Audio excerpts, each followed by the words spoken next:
aiglon, oh, petit aiglon, ta vie n'est pas d'ici-bas. Monte la montagne d'éternel, c'est là-haut que tu trouveras petit aiglon.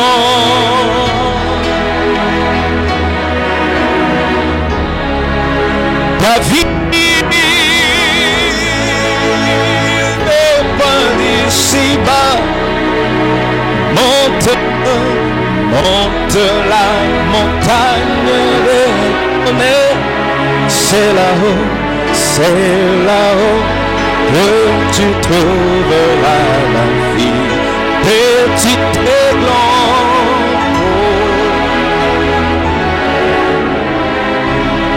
Et ta vie n'est pas d'ici-bas. Monte la montagne éternelle, oh, c'est là-haut que tu trouveras la vie. Alléluia. Dieu, notre Père Céleste,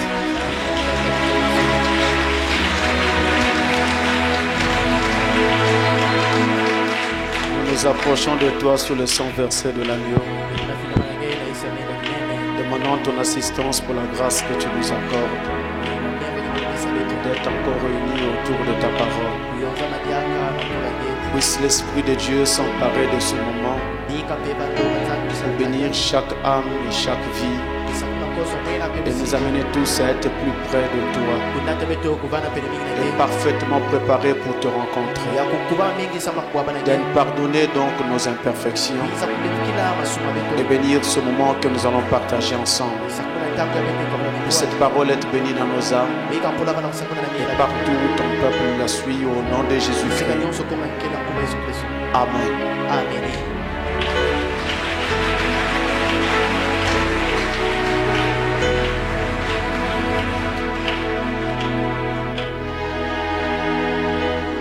Salut tous au nom du Seigneur Jésus-Christ.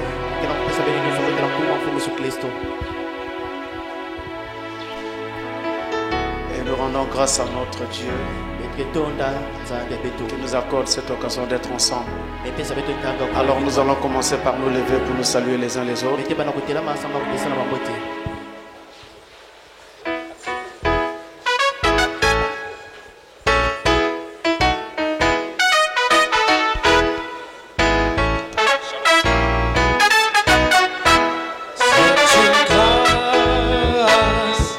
De servir le Seigneur, c'est une grâce. Oh, c'est une grâce de servir le Seigneur. C'est une grâce de servir le Seigneur. C'est une grâce de servir le Seigneur. C'est une grâce. Le Seigneur, c'est une grâce. Le Seigneur, c'est une grâce. Le Seigneur, c'est une grâce. Le Seigneur, c'est une grâce. Alléluia.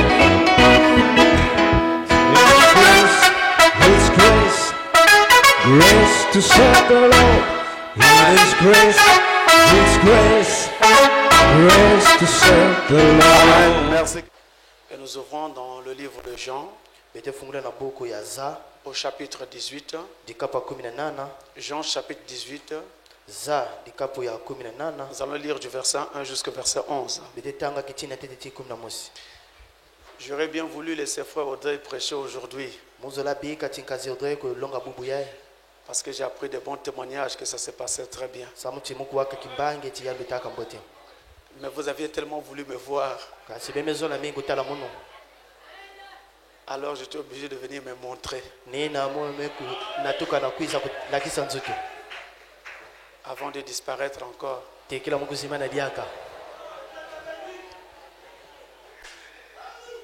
Et en me montrant, je voulais vous dire en fait shalom. Ainsi nous rentrons dans Jean au chapitre 18, du verset 1 jusqu'au verset 11.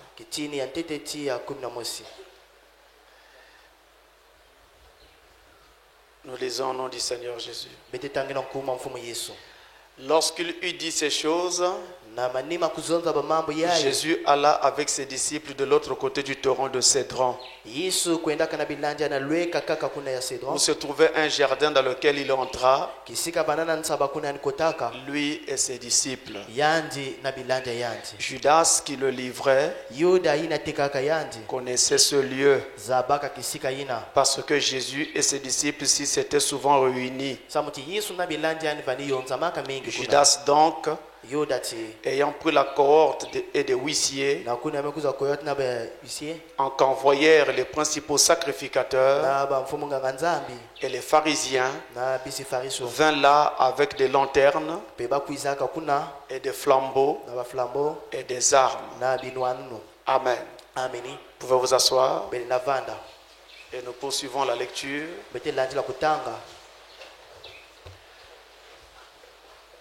Jésus, sachant tout ce qui devait lui arriver, s'avança et leur dit: Qui cherchez-vous? Il lui répondit: Jésus de Nazareth. Jésus leur dit: C'est moi. Et Judas qui le livrait était avec eux. Lorsque Jésus leur eut dit: C'est moi, ils reculèrent et tombèrent par terre. Il leur demanda de nouveau: Qui cherchez-vous? Et ils dirent: Jésus de Nazareth. Jésus répondit: Je vous ai dit que c'est moi. Si donc c'est moi que vous cherchez, laissez aller ceux-ci. Il dit cela afin que s'accomplisse la parole qu'il avait dite: Je n'ai perdu aucun de ce que tu m'as donné. Simon Pierre, qui avait une épée, la tira, frappa le serviteur du souverain sacrificateur et lui coupa l'oreille droite. Ce serviteur s'appelait Malchus. Jésus dit à Pierre: Remets ton épée dans le fourreau. Ne boirai-je pas la coupe que le Père m'a donnée à boire? Amen. Dieu bénisse sa parole. Nous voici dans le Nouveau Testament, dans un tout petit passage de l'évangile. Comme j'ai dit, c'est juste pour vous dire shalom. Un tout petit passage de l'évangile que certainement vous avez déjà lu à plusieurs reprises, que peut-être même les moniteurs d'école de dimanche ont déjà enseigné dans leur classe. En tout cas, c'est sûr que beaucoup de pasteurs ont déjà parlé là-dessus. C'est un tout petit passage de rien de tout. Et dans ce passage, nous voyons là le dernier miracle que le Seigneur Jésus va accomplir. Et nous intitulons notre enseignement le dernier miracle du Christ. Et c'est juste autour de cela que nous allons parler pendant quelques petites minutes. Le dernier miracle du Christ. Le dernier miracle que Christ a accompli juste avant sa crucifixion. C'est le miracle qui va mettre un terme au ministère de Jésus-Christ. Le miracle qui va achever sa course sur la terre. Le miracle par lequel son parcours ici, dans ce ministère, va s'achever.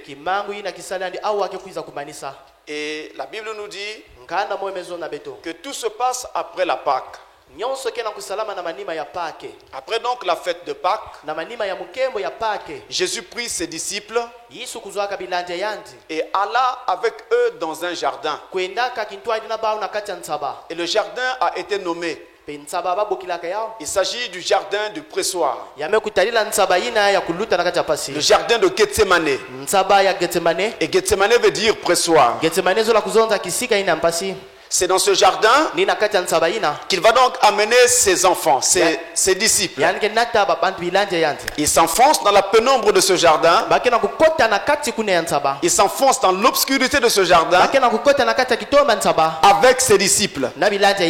Vous voyez, c'est comme s'il partait de la lumière avec ses disciples et qu'il s'en allait dans les ténèbres avec ses disciples.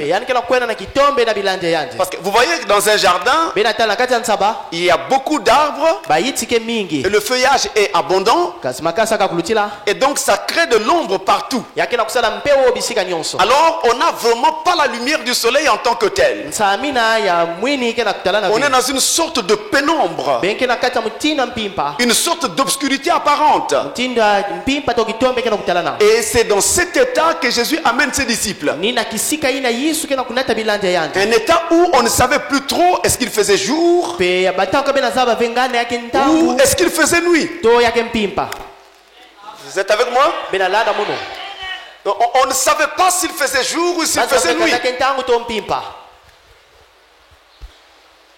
Je répète, il les amène dans une condition où on ne savait pas s'il faisait jour ou s'il faisait nuit. Une fois qu'ils se sont retrouvés dans ce jardin, il était difficile de savoir s'il faisait jour ou s'il faisait nuit. On avait là une sorte de jour qui ne pouvait être appelé ni jour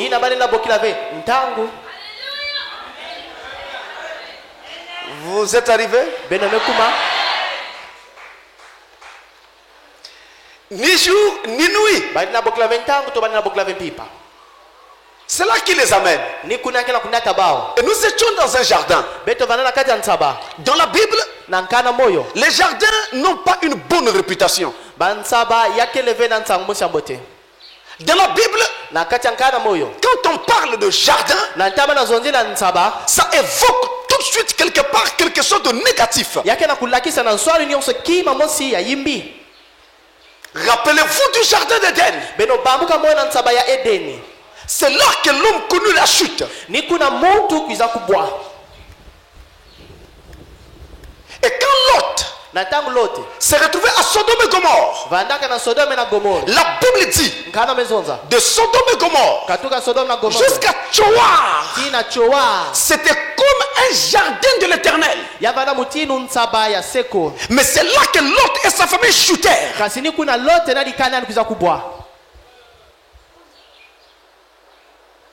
Nous nous rappelons aussi de la vigne de Naboth.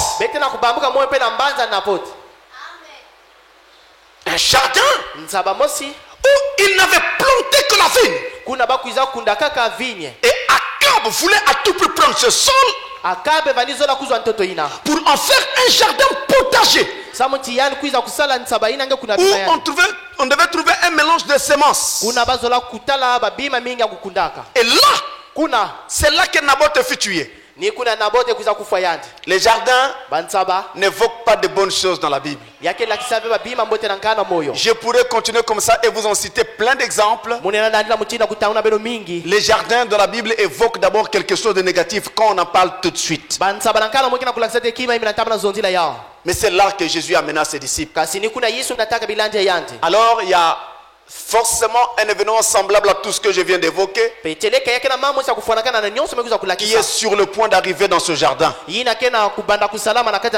Jésus entre avec ses disciples et il va faire quelque chose de très bizarre en entrant dans ce jardin où il ne faisait ni jour ni nuit, dans une sorte de pénombre. Et qu'est-ce qu'il fait? Il partage ses disciples en groupe. Il prend une première première partie, il laisse à l'entrée du jardin.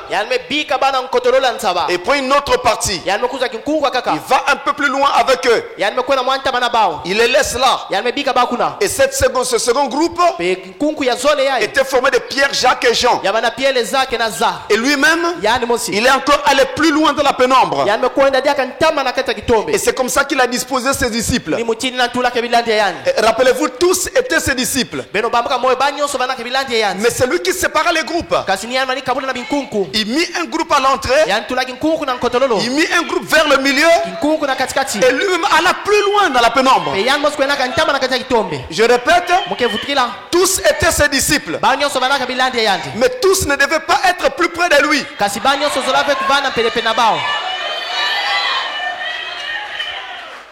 C'est lui qui choisit qui doit être plus près de lui. On ne peut pas changer ces choses.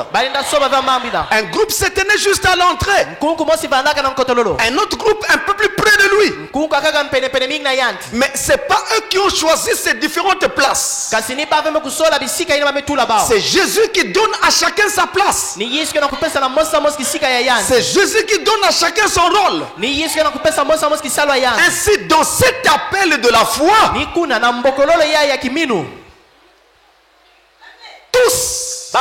ne peuvent pas être plus près de Jésus.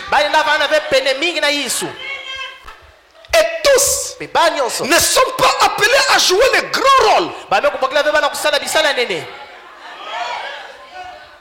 Vous pouvez vous réclamer de Jésus comme vous voulez. Mais vous ne pouvez pas tous jouer de grands rôles. Il y en a qui doivent rester à l'entrée du jardin. Et il y en a qui doivent aller un peu plus près de Jésus. Un peu plus profondément. Un peu plus loin. C'est le plan que Dieu a établi. Et d'ailleurs, si vous regardez le ciel la nuit, les étoiles ne brillent pas toutes de la même façon. Il y a des étoiles qui brillent plus fort que les autres. Mais celles qui brillent plus fort que les autres n'ont rien fait pour briller plus fort que les autres.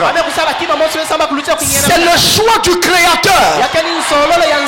Ainsi, le don que tu as reçu de Dieu, ce n'est pas toi qui as décidé qu'il soit grand, mais c'est la décision et le choix de Dieu. Si Dieu te donne des visions très spirituelles, ce n'est pas toi qui le veux, c'est Dieu qui l'a décidé comme cela. Si Frère Branham est devenu le messager de l'âge, ce n'était pas le choix de William Branham, c'est le choix et la prédestination de Dieu. Ainsi, on ne devient pas grand qui veut. Ne devient pas grand celui qui veut.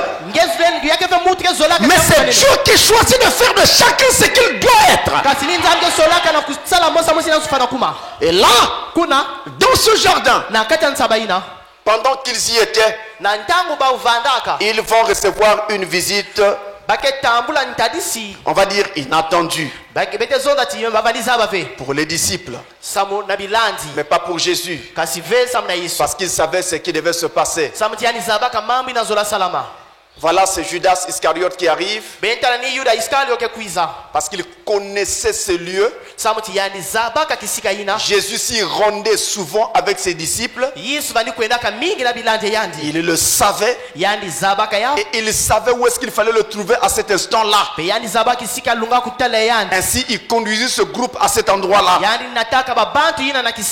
Et Judas était accompagné d'un groupe d'hommes. Et dans ce groupe d'hommes, il y avait les gardes, les principaux sacrificateurs, des chefs des prêtres. Leur garde de corps était dans ce groupe. Il y avait des pharisiens, et ils étaient tous munis de lanternes, de lampes. de torches, et ils avaient des armes, qui est un bâton, qui est une pierre, et qui je ne sais quelle autre arme ils avaient. Et ils vinrent pour arrêter Jésus. Ils le savaient. Ils savaient que c'était pour son arrestation que ces gens viendraient et que ces gens s'étaient présentés. Ils le savaient. Et voilà, quand ces gens arrivent, il aurait pu changer de lieu s'il l'avait voulu, puisqu'il savait qu'il viendrait. Il savait qu'ils étaient à sa recherche, mais il n'a pas changé de lieu. Il est resté sur place. Il savait que les gens viendraient. Il a accepté de se laisser faire. Ainsi, mes amis, ce n'est pas en fait qu'on l'a cloué au bois parce qu'il n'avait pas la possibilité de s'échapper. Mais Jésus a été tué parce qu'il acceptait cette mort volontairement. Vous le savez. Mais quand ce groupe arrive, c'est ça qui m'intéresse ici. Quand ce groupe arrive, il voit Jésus, il voit ses disciples. Bizarrement, même Judas, qui le connaissait et avait toujours été avec lui, ne le reconnaissait plus au milieu de la foule. Ça, c'est paradoxal. Comment Judas ne reconnaissait plus Jésus? À Jésus de leur poser la question: qui cherchez-vous? Vous voyez que là encore, s'il avait voulu s'échapper, il aurait pu, parce qu'il n'était pas reconnu. Il accepta volontairement. C'était pour notre salut. S'il ne l'avait pas fait, on ne chanterait pas du salut maintenant. C'était volontaire, mes amis. Il a dit quelque part dans la parole: j'ai le pouvoir de donner ma vie et j'ai le pouvoir de la reprendre. Personne ne me l'enlève. C'est moi-même qui la donne volontairement. Ainsi, n'allez pas croire les gens qui disent que notre Dieu a été tué. Non, notre Dieu n'a pas été tué, mais notre Dieu a accepté de mourir pour payer le prix pour notre salut. C'est différent. Alors Jésus leur pose la question: qui cherchez-vous? Ils répondent: Jésus de Nazareth. C'est Jésus de Nazareth que nous cherchons. Et Jésus répond. Il rétorque: c'est moi. Et quand il dit c'est moi, tous les assaillants reculent, ils tombent.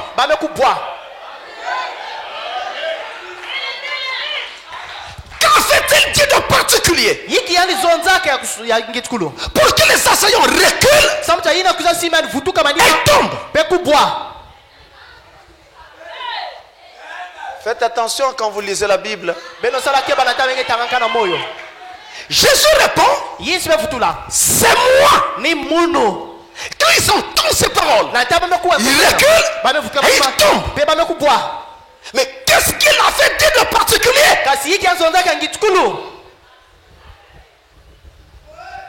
Il devait y avoir une puissance dans ce que Jésus avait dit. Mais la puissance de Dieu ne vient pas parce que vous répétez la parole. La puissance de Dieu se manifeste lorsque vous prononcez la parole révélée. C'est que quand Jésus parlait,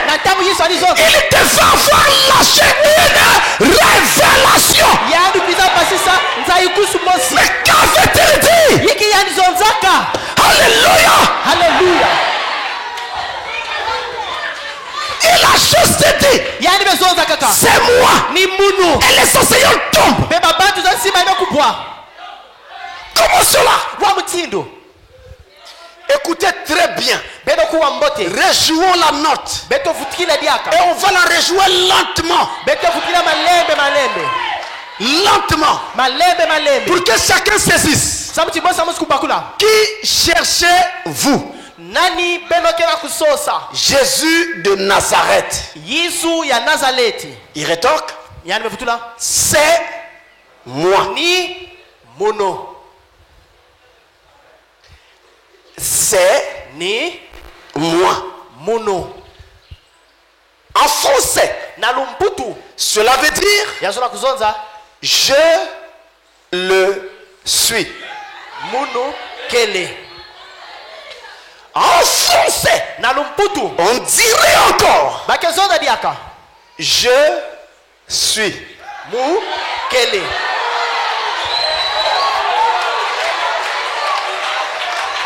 Vous êtes arrivés? bele bekuma Oh, le je suis. ti mukele Mais c'est le nom de Dieu depuis le commencement. yakele kuma Yesu katika mbatu Alléluia. Il a écrit yaba kusona au nom de Jésus, kuma Yesu tout genou fléchira. bakukwa Je suis. mukele Je le suis. mukele C'est moi. ni munu Je le suis. mukele C'est moi. ni munu Et le nom de Jésus se trouve en toi maintenant. kele katika tabu yai Est-ce que quelqu'un dit amen à cela? kutoka amena yao Le nom de Jésus n'est pas dans ce livre. kuma Yesu kama katika Le nom de Jésus n'est pas dans ses papiers. kuma Yesu kama katika Le nom de Jésus est dans la parole. kuma Yesu kama katika Mais la parole est en toi. kazi pala katika nje Et quand tu prononces la parole, quelque chose doit t'arriver. kino kwa salama Le je suis. mukele Le je suis. ina mukele Habite maintenant en toi. kena katika nje tangia Comment comprendre? wa mtingina bakula Jésus est mort. Yesu akufa Ressuscité. Il est reparti. yaga kutuka Mais nous voyons les apôtres. katala bantumwa Devant quelqu'un qui était paralytique. katala mutu bana bakula kufwa Ils lui disent, babezona je n'ai ni or, ni argent à te donner. Mais au nom de Jésus, kwa Yesu lève-toi et marche. tambula Où était le nom de Jésus? na kuma Yesu Dans les apôtres. yaba na kata batu Et le nom de Jésus est en toi maintenant. kuma Yesu na katika Celui qui dit amen à cela, la parole se fait chair en lui. bolo kuma Yesu na katika yanzi Celui qui le croit maintenant, la parole se fait chair en lui. bolo kuma Yesu na katika yanzi Que tu sois en ville, que tu sois au village, lorsque tu parleras, le diable reculera et tombera. yango mukwa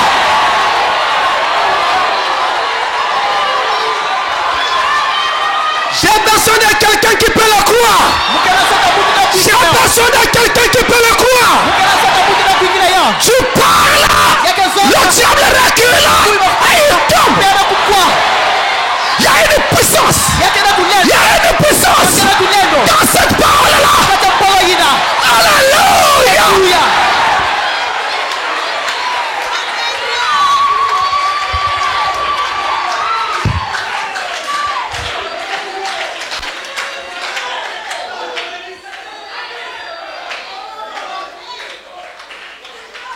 C'est moi.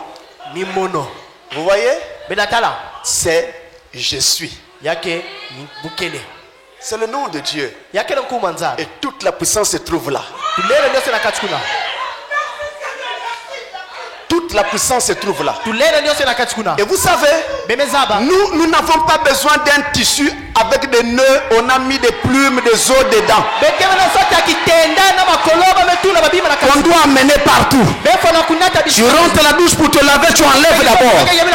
Il y aura un jour où tu vas oublier. yake bana kilumja zimana Et après le diable va te manipuler. na manyima diablo Chez nous, on ne n'oublie pas. na beko wake Nous n'apportons pas ça comme un tissu. bekeme tano Ça y est en nous. yake na kacha C'est le nom de Jésus. yake na kupa hizi Si je rentre à la douche, il rentre avec moi. Je rentre dans un bus, il rentre avec moi. Je suis au travail, il va avec moi. Partout où je vais, il est avec moi. Laissez-moi voir le démon se laver. Laissez-moi voir le diable qui parlera. Je sais que Satan peut me donner un coup. C'est vrai. Je peux encaisser le coup. Je peux être secoué. Mais avoir reçu un coup ne signifie pas que je suis vaincu.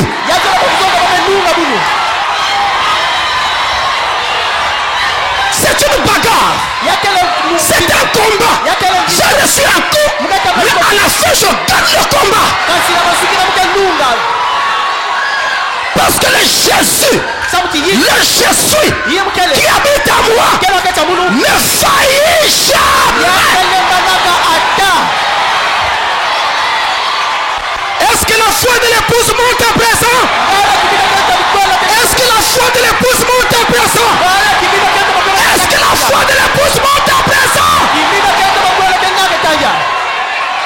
Je vous ramène à l'adoption. Je vous ramène à l'adoption. Vous êtes fils de Dieu. Vous êtes fille de Dieu. Je ne dis pas.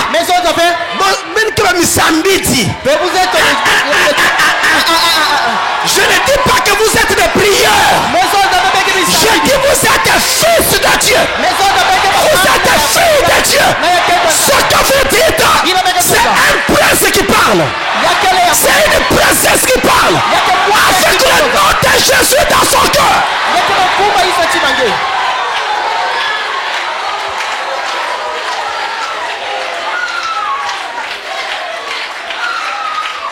C'est moi. Je suis. C'est moi. Je suis. C'est moi. Je suis. C'est moi. Je suis. Parfois les enfants de Dieu ont peur. Même de leur propre Dieu. Une fois les apôtres étaient dans la barque. Et la barque était secouée. Il n'avait rien eu plus tôt. Ils cherchaient du poisson, ils n'avaient rien.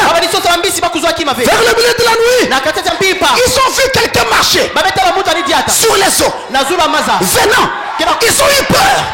C'est un fantôme. C'est un fantôme. C'est un fantôme. Jésus dit non. N'ayez pas peur. C'est moi. N'ayez pas peur. Je suis. N'ayez pas peur. C'est votre Dieu. N'ayez pas peur. Je suis. Et la Bible dit, c'était à la 4e veille. La 4e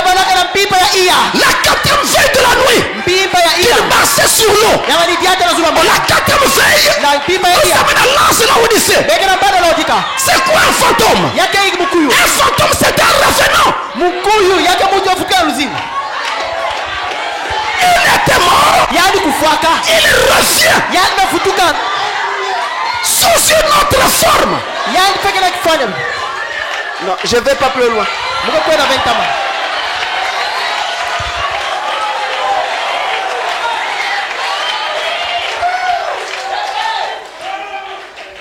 Alors Jésus leur pose de nouveau la question. Qui cherchez-vous? Ils disent encore Jésus de Nazareth. Il leur a dit, je vous l'ai dit, c'est moi que vous cherchez. Laissez mes disciples tranquilles. Prenez-moi et laissez-les tranquilles. Pierre ne pouvait pas l'accepter. Il a tiré son épée. Où est-ce qu'il avait eu cette épée? Où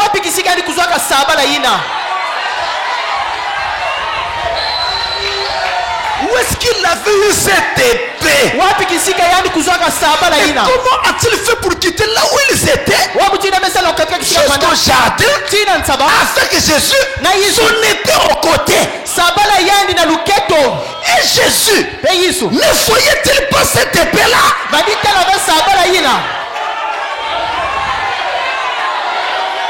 Bon, si Pierre avait caché l'épée dans ses vêtements, mais est-ce qu'on peut cacher quelque chose à Jésus? Donc il le savait. Mais pourquoi il a laissé Pierre se promener avec une épée? On ne joue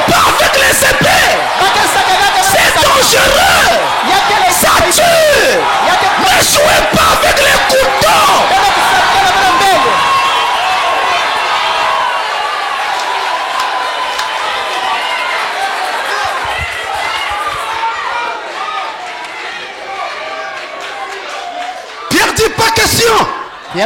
Il tire son épée. Il frappe directement. Ça va sur un des gardes des principaux sacrificateurs. Il visait la tête de cet homme. Pierre était dans le genou. Il voulait lui sectionner la tête. Le gars est vite. Ça prend l'oreille. Ça sectionne l'oreille de cet homme.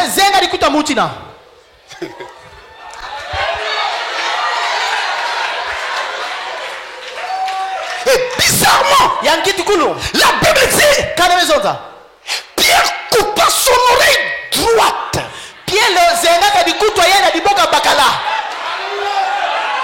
Droite. Dans tous les récits de la Bible où on en parle, il est question de l'oreille droite. Mais dites-nous seulement qu'on a coupé son oreille. Pourquoi vous nous parlez de l'oreille droite? Nous savons que Pierre a mal agi. C'est notre frère, il a mal agi. Nous comprenons, nous lui pardonnons. Mais pourquoi vous insistez droite? Vous cherchez un problème, hein? Pourquoi vous dites oreille droite? Il y a quoi avec l'oreille droite?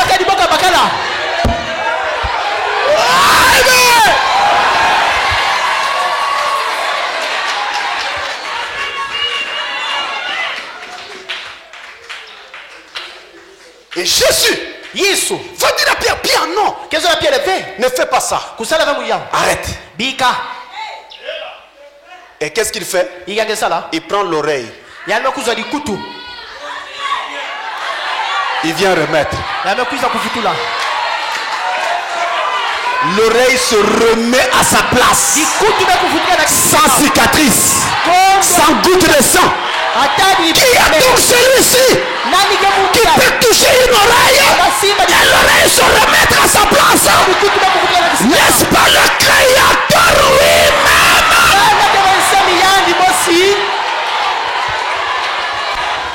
Comment vous doutez que Jésus soit Dieu?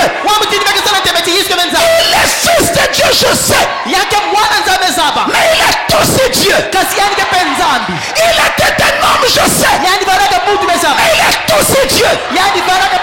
Quand Lazare est mort, il a pleuré comme un homme. Parce qu'il était un homme. Mais quand il s'est tenu devant le tombeau de Lazare, et qu'il a crié, Lazare, là ce n'était plus un homme. Là c'était plus qu'un homme. Là c'était Dieu lui-même.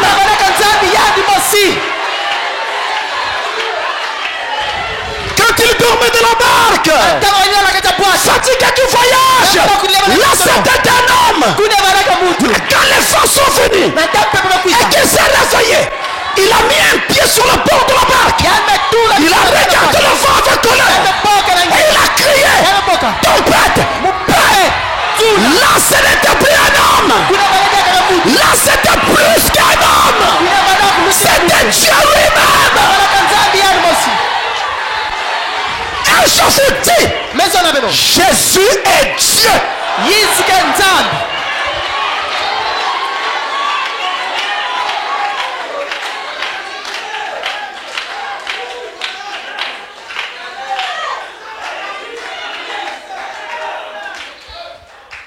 Pierre coupa l'oreille de Malchus. Et Jésus était en train de terminer son ministère. Il s'en allait à la croix. Son ministère était terminé. Voilà que Pierre l'appelle encore au travail. En coupant l'oreille de Malchus. Matthieu, Marc et Luc, qui ont aussi reporté ce récit, n'ont jamais dit qui avait coupé l'oreille de Malchus. Ils n'ont même pas aussi donné le nom de Malchus. Ils ont tout simplement dit Quelqu'un utilisa une épée et coupa l'oreille du serviteur du souverain sacrificateur. Il est l'un des principaux pour un sacrificateur. Ils cachèrent le nom de leur frère. Comme des bons chrétiens. Ils ne parlent pas du mal des autres. Ils cachent tout ce qu'ils savent qui n'est pas bien. C'est ce qu'ils ont fait.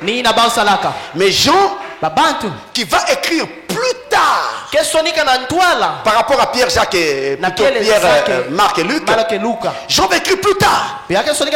Lui, il va mentionner les noms. Il est le seul à nous avoir dit qui avait utilisé les pieds. Il dit c'était Pierre mon frère. Il est le seul à avoir dit le nom du serviteur dont on avait coupé l'oreille. Malchus. C'est Jean qui le dit. Et il y a une différence dans les évangiles. Jean aime la précision. Alors que les Marc et les Luc, et plutôt les Matthieu, vous font juste une simple narration. Et Luc est le seul à avoir rapporté la guérison de cette oreille. Luc était médecin. La guérison l'intéressait. Il n'avait jamais vu pareille chose dans ses cabinets.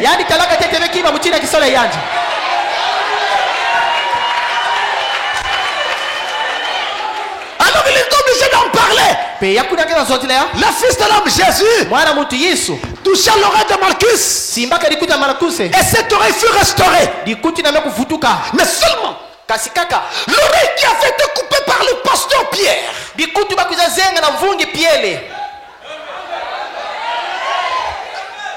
La Bible dit que c'était l'oreille droite. Pas n'importe quelle oreille. Mais l'oreille droite qui avait été coupée par le pasteur Pierre. Et qu'est-ce que le pasteur Pierre avait utilisé pour couper cette oreille? Une épée qui symbolise l'épée.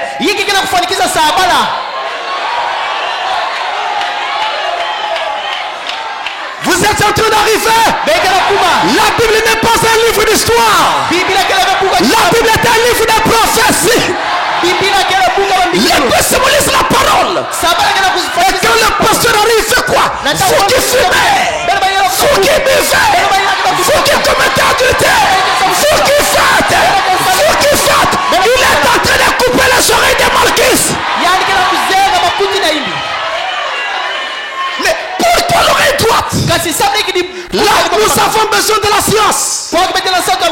La science enseigne qu'il y a une différence entre l'oreille droite et l'oreille gauche. L'oreille gauche, c'est l'oreille qui est plus performante pour écouter les clics. C'est-à-dire les sons complexes et courts qui naturellement évoquent ceux de la parole. Donc si tu veux bien écouter la parole de quelqu'un, faut tendre l'oreille gauche. Avec quelle oreille vous écoutez? Avec votre téléphone. Quand on vous appelle, vous allez remarquer que vous utilisez souvent l'oreille gauche. Parce que là, on entend mieux la parole. Maintenant, par contre, l'oreille droite, c'est l'oreille qui est plus performante pour saisir les tons. C'est-à-dire la musique. Là où il y a un mélange d'instruments, là où il y a un mélange d'instruments, de musique, de paroles et tout le reste. Ça c'est l'oreille droite. Et c'est l'oreille qui a fait été coupée. Je reviens. L'oreille gauche écoute bien la parole. L'oreille droite, c'est la musique. La distraction.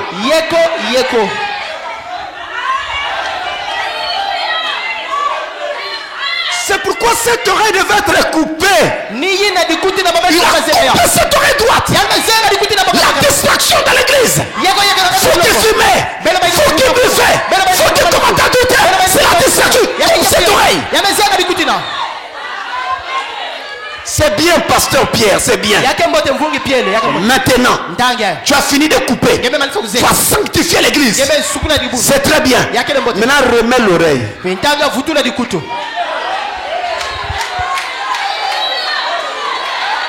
Remets l'oreille. Tu as coupé, non? Maintenant, remets l'oreille.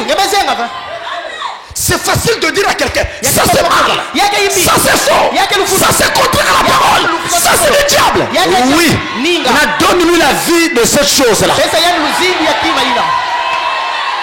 Donne-lui cette vie-là. Le dire c'est facile, hein? C'est même rapide, mais donne-lui maintenant cette vie-là. Il n'y a qu'un seul qui est capable de le faire, qui pouvait le faire et qui le fit. Jésus de Nazareth. Et puis l'oreille. Il les replaça l'oreille. Nous n'avons pas deux sauveurs. Nous n'avons pas trois sauveurs. Il n'y a qu'un seul qui sauve. C'est le Seigneur Jésus-Christ. Un seul qui sauve. Mais il y a autre chose.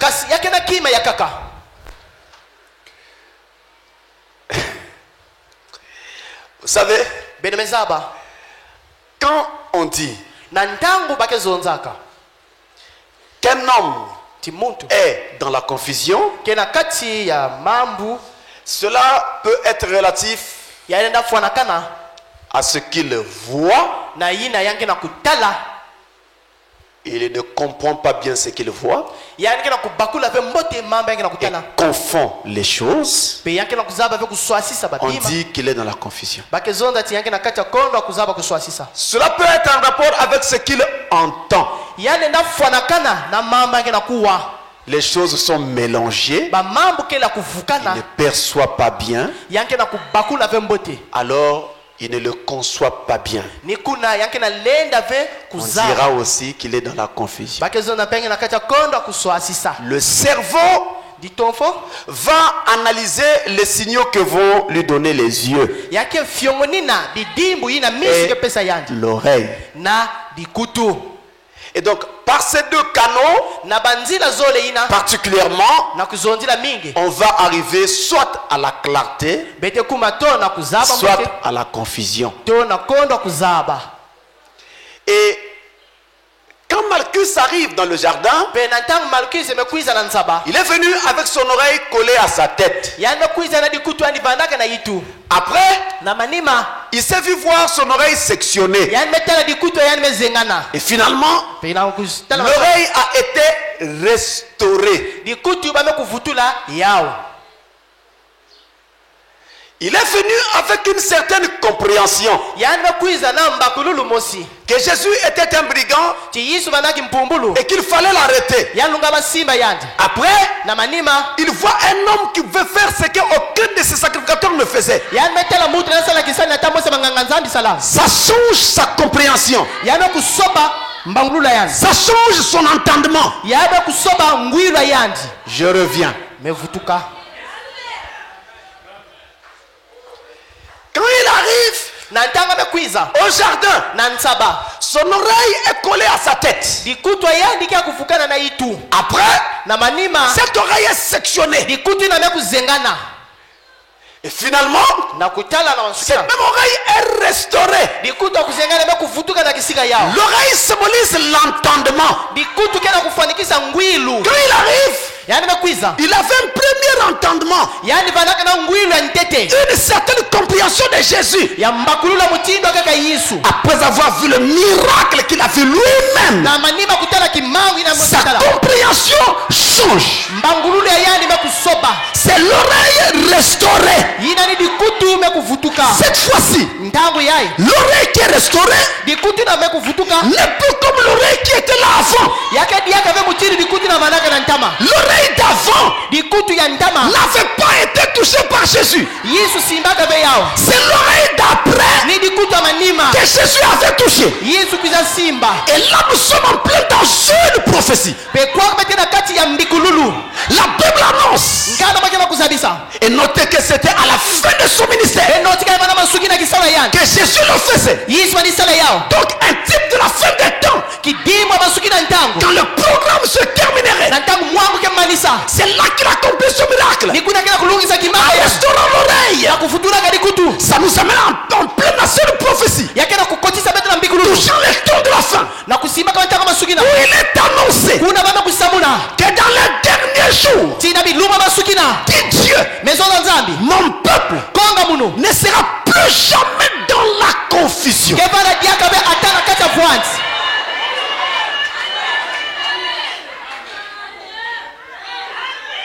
L'oreille qu'ils avaient avant, dikutu na baba na tekila je vais enlever cette oreille yesu katulaka dikutina par l'épée de la parole na sabala ya mbolo et je vais leur donner yake mko pesa bao une autre oreille dikutu ya kaka où leur entendement sera clair. kuna ngwili ya bao kevanda pole Plus de confusion. bakevanda diaka bana kata voix À l'heure où je vous parle, na nguvu bana zola bedo il n'est pas possible de prendre un enfant de Dieu ya ina salama venga kuza mwana nzambi qui a écouté ce message yina bekuwa nsangu yaye et est né de nouveau me butuka ya mona et de le ramener dans une dénomination. bekufutula na bulo shuni Ce n'est pas possible. yani na salama ve On ne peut même pas commencer ndele na banda ve parce qu'il y a trop de confusion là-bas. sabu tina kati kuna kila mambo mingi ya Son bwana âme ne sera pas à l'aise. mwela yani kevanda bena nsai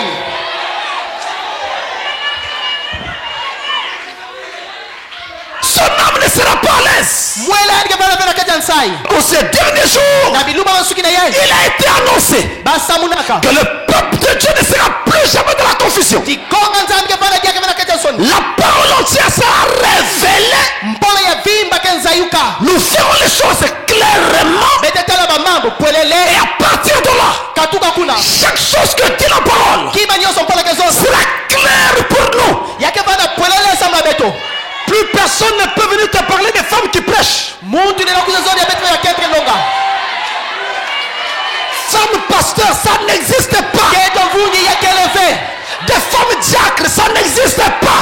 mikenge baketo yakeleve Des femmes trésorières, ça n'existe pas. be baketo bayina kebumambo yakeleve Dans les églises du monde, oui. na mabundi ayinza ninga Dans la parole, non. na kati ya mpolo ve Voilà pourquoi nina yao nous n'utilisons pas de soutane. betesalave biyunga basutane Parce que la parole révélée dit sabuti mpola kuzaika la robe dont nous avons besoin, kizwele beto c'est le baptême du Saint-Esprit. yake ni mpotokola pe balongo Voilà pourquoi nina yao nous n'utilisons pas de bougies. betesalave babuzi Parce que la parole de Dieu dit sabuti mpola nzambe zoza la lumière dont nous avons besoin, nzambi na bete na nzambi c'est la parole de Dieu elle-même. yake mpola nzambi yao mosi Et rappelez-vous, beto babuka dans ce jardin, na kati ya nsaba ina on ne pouvait pas dire qu'il faisait jour. balina zonza betia balaka mtango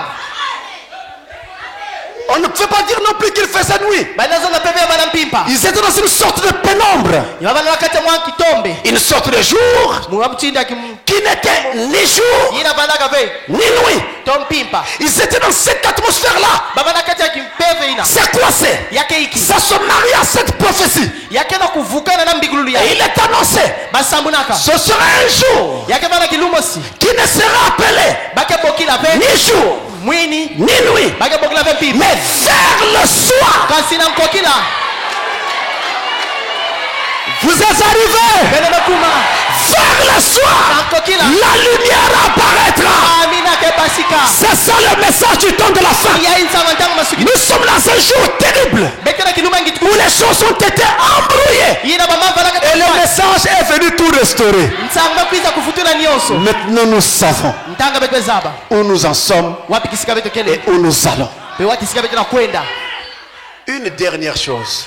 kima mosi ya masukina Une dernière chose. kima mosi ya masukina Au moment où na ntango ya Jésus Yes. se fait arrêter, yesu bake na kusimba yandi c'est là qu'il va accomplir ce dernier miracle ni kuna ke lungisa kimango na masukina qui consistait en Ina. la restauration de l'oreille de Malchus. yina lungaka na kuvutula dikutu ya malkuse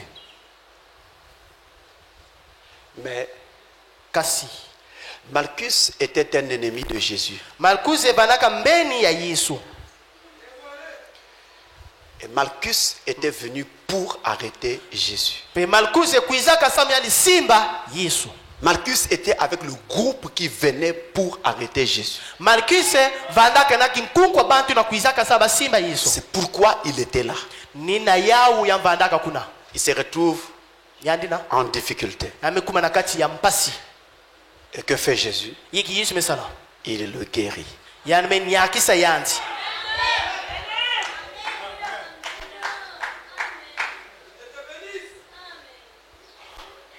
Là, il s'agissait de sa mort. La mort de Jésus. Et il savait bien que Malchus et son groupe l'arrêtaient pour l'amener mourir. Il le savait.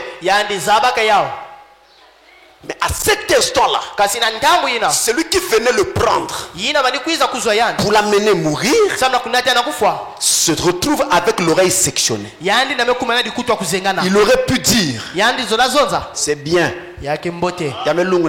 ça te suffit. Il n'a pas dit cela. Il n'a pas dit cela. Il a plutôt réprimandé son disciple. Ne fais pas ça. Arrête. Et sans argumenter, il restaure l'oreille de Malchus. Non, devrais-je dire de son ennemi. Et là, c'est pour l'amener mourir qu'on vient le prendre. Ce n'était pas pour l'insulter. Ce n'était pas pour le calomnier.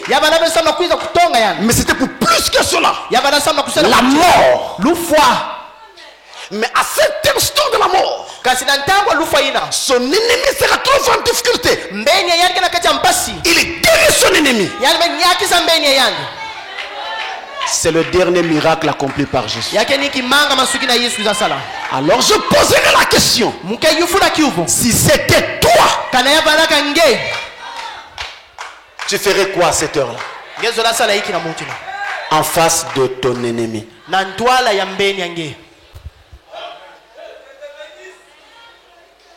Et notez que nous sommes là arrivés à la fin du ministère du Christ. Son ministère est terminé. En d'autres termes, ce ministère a atteint son sommet. Nous avons quitté le bas de la pyramide. Nous sommes arrivés au sommet. Tout est terminé. Maintenant, il doit quitter la scène. C'est en ce moment-là qu'il accomplit ce miracle. Pas sur un croyant, mais sur un incrédule.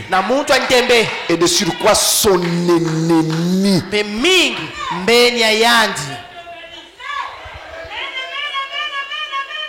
L'ennemi.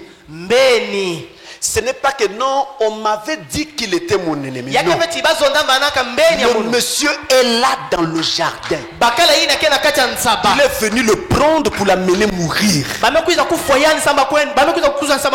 cette heure-là, il se retrouve en difficulté. Jésus le guérit. De quoi s'agit-il? L'amour. À la fin du ministère du Christ. À la fin de son parcours terrestre. Nous sommes au sommet de la pyramide. C'est la pierre de fête. Si vous n'aimez pas, vous ne serez jamais agréable à Dieu.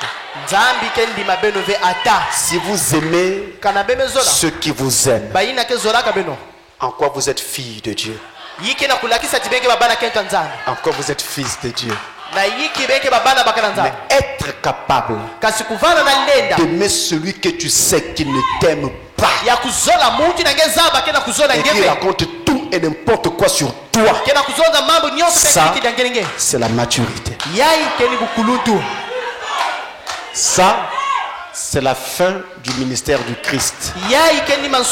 Le sommet de la pyramide. L'amour. Celui qui dit, pasteur, je sais, on doit aimer, mais il y a des choses qu'on ne peut pas pardonner. Vous êtes encore au bas de la pyramide. Et frère Branham va dire ceci. Je termine dans la prédication l'âge de l'église de Smyrne. L'âge de l'église de Smyrne, il dit, c'est prêché le 6 décembre 60. Le paragraphe 56. Il dit, la seule chose qui importe. J'aime quand Frère Branham parle. Et chaque mot est très important. Et suivez bien les mots. La seule chose qui importe, c'est d'éloigner de vous toutes ces petites divergences. Les petits ismes et ces sentiments mitigés à l'égard des frères. Tout cela, secouez-le loin de vous. Ne laissez jamais entrer aucune racine d'amertume dans votre âme. Sinon, cela vous rongera comme un chancre. C'est vrai. Gardez l'amour. Suivez ça. Qu'importe que les gens vous haïssent, aimez-les quand même. Si vous n'y arrivez pas, c'est que vous n'êtes pas encore scellé. Vous n'avez pas encore le Saint-Esprit. Il y a encore des choses branlantes en vous. Des choses qui pendent. Alors revenez. Et que cela soit scellé parfaitement par le sang de Jésus-Christ. Cela vous purifiera de toute racine d'amertume. Vous entendez ça? C'est ça les 7 tonnerres. Aimez-les quand même. J'ai toujours dit, si quelqu'un ne m'aime pas, ou bien veut afficher qu'il ne m'aime pas, en réalité ce n'est pas qu'il ne m'aime pas. En fait, je crois simplement qu'il ne me comprend pas. Et s'il dit ceci ou cela de moi, il n'y a pas de problème. C'est son point de vue. Il est négatif comme point de vue. Mais ce n'est pas grave. C'est au moins son point de vue. Il a eu le courage de le dire. Il y en a qui pensent comme lui mais qui n'ont pas le courage de le dire. C'est son point de vue. Que ce point de vue soit bon ou mauvais, ce n'est pas ce qu'il dit qui compte pour moi. Ce qui compte pour moi, c'est ce que Dieu lui pense de moi. Donc ce que les gens disent à gauche à droite ne compte pas. Non, n'haïssez pas les gens. Aimez. Jusqu'à sa mort. Jésus nous prouve l'amour. En face de celui qui vient l'arrêter, Jésus lui fait encore du bien. Et la Bible dit, aimez. Aimez même vos ennemis. Et on a dit à Frère Branham, sans l'amour parfait, personne n'entrera là-haut. Frère, croyez-moi, si j'avais autre chose à vous dire, je vous le dirais. Mais la seule chose que je sais, c'est ce que je vous dis là. Ne vous imaginez pas le ciel à votre manière. Que Dieu vous fera grâce parce que non. Dieu exige l'amour. La Bible dit Dieu lui-même est amour. Et ses enfants doivent être amour. La capacité de pardonner. Même quand quelqu'un a pris ce qui était à toi,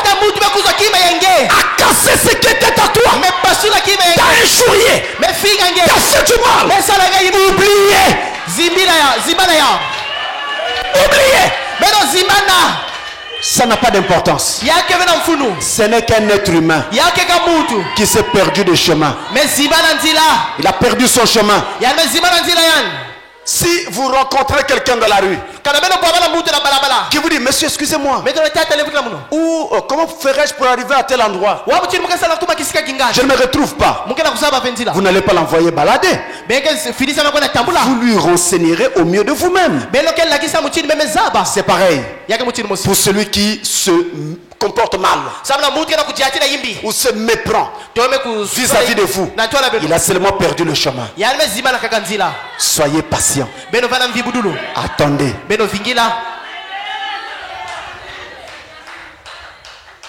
Faites-le. Je vous dis, vous serez tranquille. Et vous aurez la garantie de rentrer.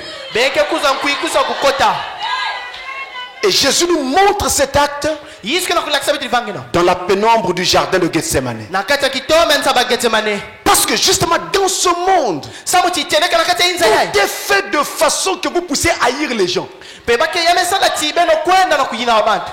hommes sont terribles. Maintenant, dans cette obscurité et dans ce chaos, vous devez maintenant arriver à ne pas céder à cette obscurité.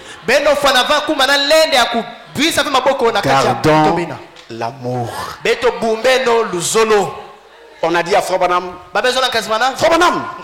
un tel a dit ceci et cela de vous.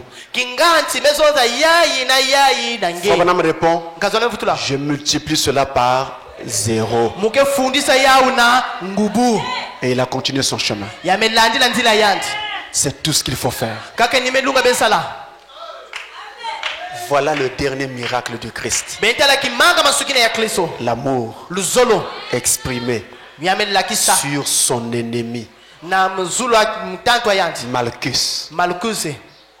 Vous voyez, les miracles que vous attendez peut-être de très grands, mais je pense qu'il n'y a pas de plus grand miracle, dit Frère Branham, que la nouvelle naissance. Il n'y a pas de plus grand miracle que l'amour dans un cœur. Il n'y a pas de plus grand miracle que d'avoir la capacité de dire à sa soeur, de dire à son frère, j'ai fait ceci contre toi, pardonne-moi. C'est le plus grand miracle. Et voilà le véritable christianisme. On vous prendra peut-être pour un idiot parce qu'on vous donne des coups, mais vous ne rendez pas. C'est parce que vous savez que votre demeure n'est pas ici-bas. Vous cherchez une cité dont le constructeur et l'architecte sont Dieu. Et vous êtes en route vers cette cité. Vous avez une autre vision de la vie, une autre philosophie de la vie. C'est pourquoi même quand tu manges, regarde à côté de toi. S'il y a un pauvre qui n'a pas mangé, donne-lui. Pas seulement les frères en Christ, même ceux qui ne sont pas frères en Christ, regarde à côté, il n'a pas mangé, donne-lui. Frère, je vous le dis, le jour de la mort, personne n'amènera ce qu'il a. L'amour vis-à-vis même de ceux qui ne vous aiment pas. C'est le dernier miracle du Christ. Que le Seigneur vous bénisse.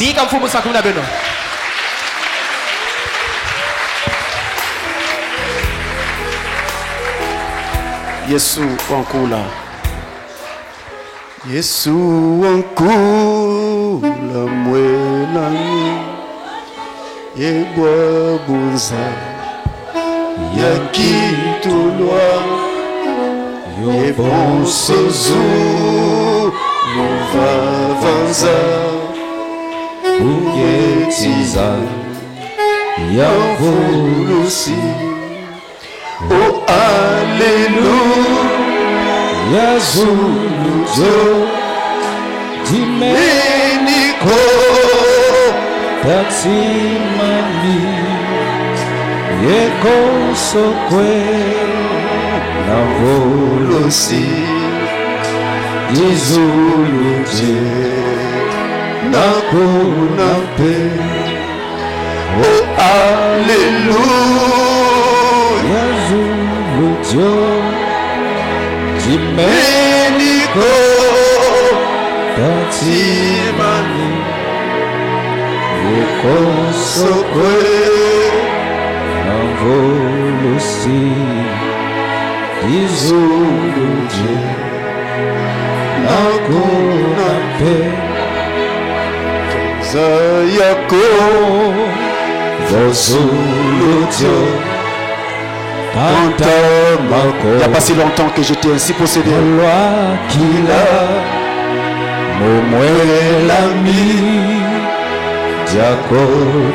Mon âme est entrée.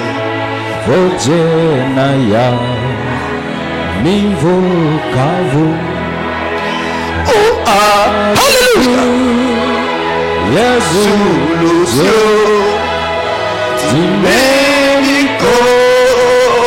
Tatimani Yekosokwe Navolusi Izoluje Nakunampe.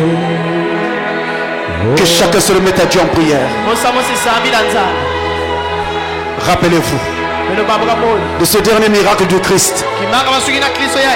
Alors que vous priez, sans l'amour parfait, dit frère Branham, sans l'amour parfait, personne n'entrera là-haut. C'est ce qui a été dit à frère Branham. Il est revenu avec ce message et il nous l'a dit. Sans l'amour parfait, personne ne rentrera là-haut.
Alors quiconque veut qu'on se souvienne de lui de la prière va seulement lever sa main.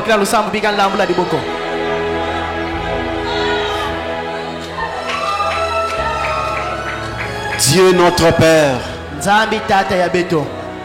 merci d'avoir humilié nos âmes au travers par ta parole. Comme un pasteur, Seigneur, je pouvais couper l'oreille droite de tes enfants. Mais toi seul es capable de restaurer cette oreille coupée. De donner la vie là où ils ont été condamnés, Seigneur. Nous prions que par le Saint-Esprit, il se produise un puissant miracle dans la vie de chacun, Seigneur. Que personne ne quitte ce lieu avant d'avoir été réellement touché par le Seigneur. Regarde nos cœurs. Sonde-nous, Seigneur. Connais nos cœurs. Pardonne nos imperfections. Purifie-nous profondément, Seigneur. Et ici, tout cœur qui a besoin du Saint-Esprit, Père, je prie que tu le lui accordes au nom de Jésus-Christ. Et quel que soit le besoin qu'il y a dans chaque cœur, je présente ce besoin à toi pour que tes enfants sortent d'ici exaucés. Qu'ils voient Dieu agir dans leur vie et donner la solution là où il y avait un problème. Bénis puissamment chaque vie. Bénis de même chaque vie qui nous suit ici et à l'étranger. Que chaque âme soit bénie par toi, Seigneur. Et que maintenant, nous puissions monter un peu plus haut alors que nous attendons ta venue. Au nom de Jésus-Christ, le Fils de Dieu, nous avons prié. Amen. Amen.